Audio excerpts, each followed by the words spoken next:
এবারই প্রথম অসংখ্য তারকা নির্মাতা উপস্থিত ছিলেন।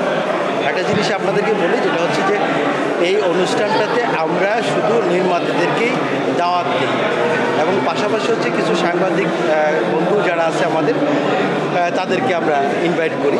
তো সো এখানে আপনার অন্য কোনো সেলিব্রিটি বলতে আমরা যেটা বোঝাই, তাদেরকে আসলে আমরা আমাদের এই অনুষ্ঠানটাতে ওইভাবে করি না, কারণ এটা নির্মাতাদের একান্ত অনুষ্ঠান।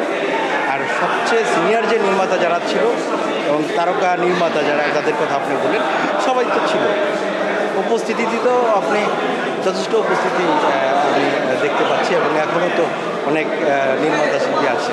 আমরা যখন সিদ্ধান্ত নিই যেটা হচ্ছে যে আমরা রজত জয়ন্তীটা করব, তখনই আমরা আসলে নির্মাতাদেরকে চেষ্টা করেছি একটা মেসেজ প্রো করার জন্য। ওই মেসেজটা পাঠানোর পরে অনেক নির্মাতাই কিন্তু বা অনেক আর্টিস্টরা এই শুটিং ক্যান্সেল করেছে, আর যারা একদমই পারে নাই তারা শুটিংটা করেছে বা তাদেরও তো কাজের ব্যাপার আছে। তো ওই হিসেবে উপস্থিতি তো আল্লাহর রহমতে ভালো ছিল। ডিরেক্টরস মিডিয়া ছিল, ডিরেক্টরস মিডিয়া আছে, বরং এখন আরও শক্তিশালী হয়েছে আমি মনে করি।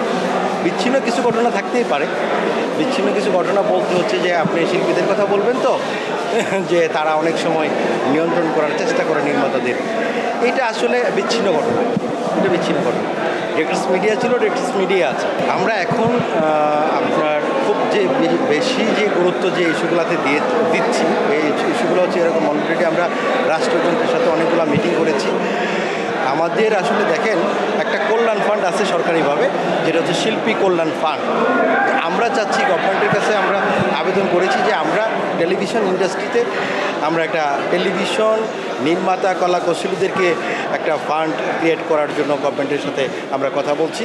মিটিংগুলো অব্যাহত আছে এবং আমরা চেষ্টা করছি হচ্ছে টেলিভিশন ইন্ডাস্ট্রির জন্য একটি কল্যাণ ফান্ডের করতে সরকারিভাবে।